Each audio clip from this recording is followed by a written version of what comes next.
Junior College, IIT, JEE, NEET Academy, Seat Guarantee Program.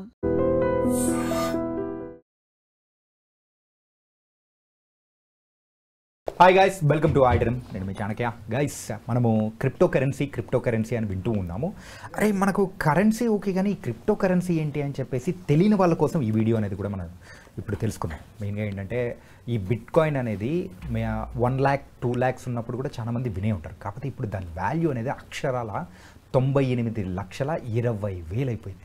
ఏంటి మరి అది దాన్ని మనం నిజంగా చూసుకోవచ్చా, మనం డ్రా చేసుకోవచ్చా, నిజంగా ఆ రోజు కొనింటే బాగుండేది కదా, ఇలా బోల్డ్ అనే డౌట్లు అనేది కూడా వస్తుంటుంది ఈ క్రిప్టో కరెన్సీ మీద. ఈరోజు క్రిప్టో కరెన్సీ అనేది ఎలా ఉంది, మరి దానిలో ఇన్వెస్ట్ చేయొచ్చా లేదా, ఇలా బోల్డ్ అన్ని సంగతులు అనేది కూడా మనతో పాటు మాట్లాడడానికి పర్సనల్ ఫైనాన్షియల్ అడ్వైజర్ అయిన మాధవరెడ్డి గారు ఇప్పుడు మనతో పాటున్నారు. మరి మేడంతో మాట్లాడదాం, ఈ క్రిప్టో కరెన్సీ యొక్క సంగతులు ఏంటో తెలుసుకుందాం. Hi ma'am. హలో అండి. క్రిప్టో కరెన్సీ ఈ పేరు వినగానే ఎందుకో ఒక రకమైన ఫీలింగ్ వచ్చేస్తుంది మ్యామ్. అసలు డిస్కంఫర్ట్ అన్నీ అనమాట. అన్బిలీవబుల్. ఎగ్జాక్ట్లీ. ఎస్పెషల్లీ దాన్ని మనం అన్బిలీవబుల్ అనొచ్చు. ఎందుకంటే ఎప్పుడైనా అసెట్ అనేది మనకు కనిపిస్తుంది. వెన్ యూ సీ, మనకేంటంటే ఇప్పుడు డిఫరెంట్ అసెట్ క్లాసెస్లో ఇన్వెస్ట్మెంట్స్ చేస్తూ ఉంటారు. So if it is gold, you can see the gold. Real estate, you can see that. And if it is stocks, there is a company మనకు కనపడుతుంది. ఎందుకంటే డిమార్ట్కి మీరు వెళ్తూ ఉంటారు, వాళ్ళ బిజినెస్ చూస్తూ ఉంటారు. యూ ఫీల్ ఓకే, వీళ్ళ బిజినెస్ నడుస్తుంది, సో మనం ఈ స్టాక్స్ కొనొచ్చు. రిలయన్స్లో మీరు అలానే మనం జియో, ఇవన్నీ కూడా మనం డైలీ యూజ్ చేస్తూ ఉంటాం, బాటా కానీ ఇవన్నీ. So that you can believe, like TCS, Infosys. But where is this stands, this crypto currency? ఇదేంటి అసలు? కరెన్సీని ఎక్కువగా ఏంటంటే ఎవ్రీ కంట్రీ ఆ ఎకానమీని, ఈ కరెన్సీని కంట్రోల్ చేస్తూ ఉంటుంది. మరి దీన్ని ఎవరు కంట్రోల్ చేస్తున్నారు అంటే there is no control. That is the called ఏంటంటే డీ కంట్రోల్ అనమాట. ఇక దాని మీద డీసెంట్రలైజ్డ్ అంటాం. ఇప్పుడు ఒక కరెన్సీని ఒకరు కంట్రోల్ చేస్తూ ఉంటారు, దాన్ని అంటే మెయింటైన్ చేస్తూ ఉంటారు. ఎంత ఇన్ఫ్లోస్, ఆర్బీఐ లాగా, లైక్ అక్కడ మనకి యుఎస్లో అయితే అక్కడ వాళ్ళు సెంట్రలైజ్డ్గా ఎంత మనకి అమౌంట్, అంటే ఎన్ని డాలర్స్ మార్కెట్లో ఉండాలి, ఎన్ని రూపీస్ మార్కెట్లో ఉండాలి, ఇదంతా కూడా ఒక సెంట్రలైజ్డ్ అంతా కూడా. దానికి రెగ్యులేషన్ ఉంటుంది, గవర్నమెంట్ యాక్సెప్టెన్స్ ఉంటుంది. మీరు యాక్సెప్ట్ చేస్తారు, నేను యాక్సెప్ట్ చేస్తాను. And especially we do transactions. Indian రూపీస్లో మనము ట్రాన్సాక్షన్స్, బట్ వీటికి ట్రాన్సాక్షన్స్ చేయడం కుదురుతుంది అనేది బిగ్గెస్ట్ క్వశ్చన్ మార్క్. అసలు దీన్ని ఎవరు కంట్రోల్ చేస్తున్నారు? There is no control at all. దీనికి ఎవరు కంట్రోల్ చేసేది ఏముండదు. It is a digital asset అంటున్నారు. బట్ ఇలాంటిది ₹1 కోటి అయిపోవడం, now everyone is talking about it, talk of the town అని చెప్పొచ్చు. So almost bit coin has reached 1 crore. అంటే ఒక్క బిట్ కాయిన్ మన ఇండియన్ రూపీస్లో కన్వర్ట్ చేసుకుంటే 1 crore ఉంది. సో ఇది ఎలా జరిగింది? సో ఇట్ ఈస్ జస్ట్, అంటే మనం ఒక 6 months, ఒక 1 year బ్యాక్ వెళ్తే ఇట్ ఈస్ జస్ట్ $40,000 $60,000 ఉండేదండి. సో దాదాపుగా ఇది ఇంత వాల్యూ ఎందుకు పెరిగింది సడన్గా? ఇంత ఇంట్రెస్ట్ కానీ ఇంతమంది ఎందుకు దాని గురించి మాట్లాడుకుంటున్నారంటే the thing is related to Trump అని చెప్పొచ్చు. ఓకే, సో ట్రంప్ ఎప్పుడైతే రీ ఎంట్రీ ఇచ్చారో, ఆయన ఇంకొకసారి ఎప్పుడైతే ఆయన ప్రెసిడెంట్ అయ్యారో, అప్పటి నుంచి ఈ క్రిప్టో కరెన్సీకి కొంచెం యాక్సెప్టెన్స్ ఆయన తీసుకురావడము, ఒక రెగ్యులేషన్స్ తీసుకొద్దాము, ఈ కాయిన్స్ అన్నిటికీ కూడా, ఈ క్రిప్టో కరెన్సీస్ కూడా ఒక రెగ్యులేషన్ పెడదాము అనేది ఎప్పుడైతే ఆయన స్టార్ట్ చేశారండి. So he wanted some kind of transactions to be happen in bit coin. అంటే మీరు ఏదైనా మీరు ఎయిర్ టికెట్ కొనుక్కోవాలి అనుకుంటే, so they might accept bit coin. Okay.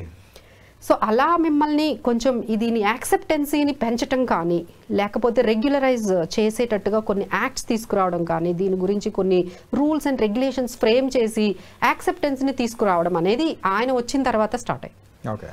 So అక్కడ నుంచి మీరు చూసుకుంటే బిట్ కాయిన్ హ్యాస్ గాట్ 60% పెరిగిందండి.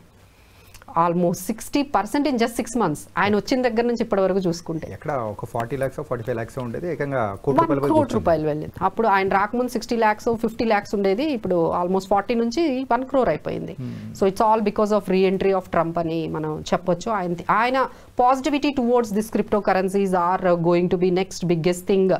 మేబీ గోల్డ్ని సర్పాస్ చేయొచ్చు, డాలర్ని సర్పాస్ చేయొచ్చు, ఆ విధంగా ఆయన దాన్ని చేస్తున్నారండి. సో దాంతోపాటు కొన్ని కార్పొరేట్స్ కూడా బై చేస్తున్నట్టుగా అనిపిస్తుంది. కొన్ని కార్పొరేట్స్ వాళ్ళ అసెట్స్ని కొన్ని ఈ బిట్ కాయిన్లో కూడా ఇన్వెస్ట్ చేస్తున్నట్టుగా మనకి కొన్ని వార్తలు వస్తున్నాయి. దానివల్ల ఏంటంటే కొన్ని ట్రాన్సాక్షన్స్ కూడా యాక్సెప్ట్ చేస్తున్నారు బిట్ కాయిన్లో.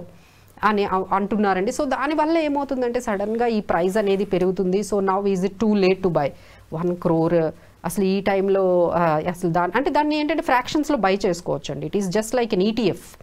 ఈటీఎఫ్లో మీరు 1000 రూపీస్ పెట్టుకోవచ్చు, 500 రూపీస్ కూడా పెట్టుకోవచ్చు. దానికి ఏంటంటే మన ఇండియాలో ఏంటంటే కాయిన్ DCX అని చెప్పి మనకి స్టాక్ ఎక్స్చేంజ్ ఉంది ఈ బిట్ కాయిన్కి. సో మీరు వీటి ద్వారా మీరు ఎంతైనా మీరు ఒక యాప్ని వాళ్ళు ఒక యాప్ ఇస్తారు, మీరు డౌన్లోడ్ చేసుకుంటారు. సో యూ కెన్ కీప్ 1000, 2000 ఎంతైనా. So who is buying these bitcoin especially in ఇండియాలో ఎక్కువగా దీనికి సపోర్ట్ ఇస్తుంది జెన్జీ అని చెప్పొచ్చు అండి. The age group between 20-25. నేను ఒక MBA కాలేజ్కి వెళ్ళాను. So they are all between 20 years or maybe less than maybe 19 years ఉంటారు. అందరు స్టూడెంట్స్ కూడా బిట్ కాయిన్లో ట్రేడ్ చేస్తున్నారు. I was surprised. Entire college వాళ్ళ MBA స్టూడెంట్స్ వాళ్ళందరూ కూడా బిట్ కాయిన్లో ట్రేడ్ చేస్తున్నారు. అందరూ దాని గురించి మాట్లాడుకుంటున్నారు. So you can understand how much craze and how much support they are getting towards these crypto currencies. అంటే ఇలాంటి కరెన్సీస్ అంటే క్రిప్టో కరెన్సీస్ దాదాపుగా 10 లక్షల కాయిన్లు ఇప్పటికీ వచ్చాయి వెళ్ళిపోయండి. ఈ బిట్ కాయిన్, ఇథీరియం, ఇలా కొన్ని బియాన్స్ ఇలాంటి కొన్ని కాయిన్స్ మాత్రం కొంచెం మనకి ఇంకా కనిపిస్తున్నాయి కానీ బట్ ఇలా ఎవరైనా ఒక కాయిన్ తీసుకురావడము, దాన్ని కొంచెం తీసుకెళ్లడము, ఒక వాల్యూని తీసుకెళ్లడము, సో సైలెంట్గా మళ్ళీ ఆ కాయిన్స్ అన్నీ కూడా డివాల్యూ అయిపోతున్నాయి. So there are crores of money has been spent and wasted on these alt coins అంటారనమాట, ఆల్టర్నేటివ్ కాయిన్స్ అంటారు. సో ఇలాంటి కాయిన్స్ వస్తూ ఉంటాయి, పోతూ ఉంటాయి. So need to be very careful and understand what it is actually. So మాకు ఇంకా ఈ మనీతో పని లేదు, but we wanted to see some experiments.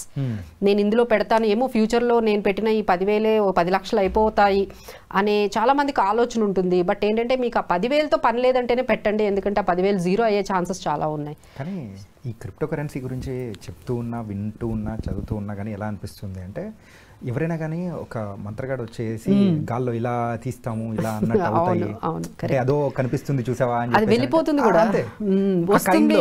అవును, కరెక్ట్ అలానే ఉంటుందండి. ఎందుకంటే there is every chance that may become 80%, 90% value ఒకేసారి క్రాష్ అయ్యే ఛాన్సెస్ కూడా ఉన్నాయి. Because there is no underlying asset as such. ఇది ఒక ఆల్గరిథం ద్వారా జరుగుతూ ఉంటుంది కాబట్టి సో అసలు మనకి టెక్నాలజీ గురించి తెలుసుకోవాలి, అసలు ఈ టెక్నాలజీ ఎలా వర్క్ చేస్తుందో తెలుసుకోవాలి. సో తెలుసుకున్న తర్వాత ఈ బిట్ కాయిన్లోకి వెళ్తే అంటే ఈ క్రిప్టో కరెన్సీస్లోకి వెళ్తే బాగుంటుందండి. Especially we wanted to highlight the risks.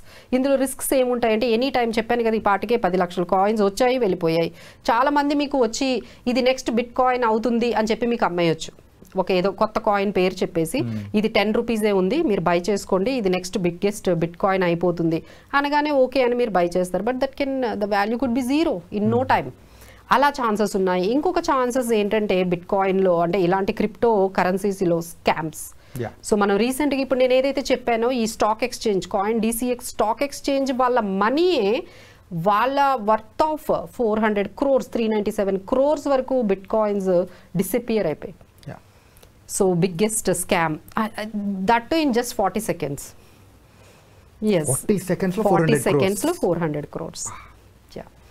So these are all the things can happen with these kind of cryptocurrencies and bitcoins. మీరు నిజంగా ఓకే మేడం మేము కూడా కొంచెం ఎక్స్పీరియన్స్ చేస్తాము, ఒక ఎక్స్పెరిమెంట్ చేస్తాము, రిస్క్ తీసుకుంటాము అంటే okay you can take it up to some అంటే గోల్డ్లో పెడుతున్నాము, మేము స్టాక్స్లో పెడుతున్నాము, ట్రేడింగ్లు చేస్తున్నాము, సో ఇది కూడా చేస్తాము, ఏమో అది క్లిక్ అవ్వచ్చు అనుకునే వాళ్ళంటే ఇంకా ఆ మనీతో మీకు ఇంకా అవసరం లేదు, పెట్టేసి మర్చిపోండి, అది ఉంటే ఉంటుంది పోతే పోయినా పర్వాలేదు, దానివల్ల మీకు ఎటువంటి ఇంపాక్ట్ ఉండదు, ఎలాంటి ఎక్స్పెరిమెంట్స్ చేస్తాము అంటే లిమిటెడ్గా కొంచెం మనం ఇలాంటి కాయిన్స్. బట్ ఇప్పుడు కొన్ని మన కాయిన్స్ ఏదైతే మనం మాట్లాడుకుంటున్నామో ఈ బిట్ కాయిన్, ఇథీరియం, బియాన్స్ అనేవి కొన్ని కాయిన్స్ అయితే కొంచెం పాజిటివ్గా కనిపిస్తున్నాయండి. But don't involve in the coins which are very much new in to the మార్కెట్లోకి వచ్చిన ప్రతి దాంట్లోకి మీరు వెళ్తే మాత్రం చాలా వరకు మీ మనీ అనేది జీరో అయిపోయే ఛాన్సెస్ ఉంటాయి.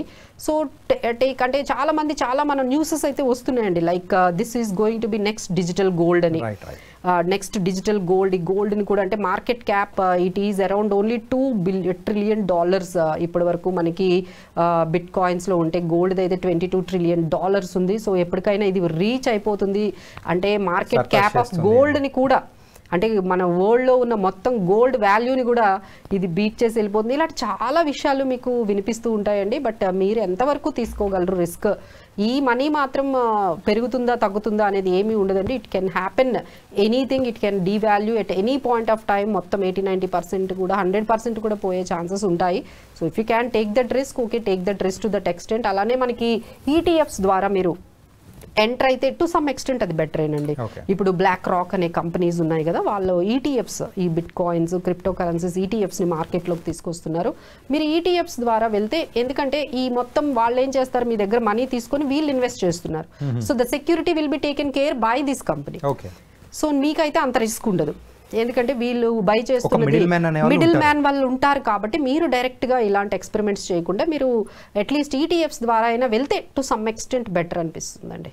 So nice ma'am. Crypto currency గురించి అయినా కానీ అది ఎలా ఏంటి అనేది కూడా చాలా చక్కగా వివరించారు. కానీ ఫైనల్గా ప్రేక్షకులకు మాత్రం ఒకటి నేను చెప్పాలనుకుంటుంది ఏంటంటే, డబ్బులు ఎవరికి ఊరికే రావు.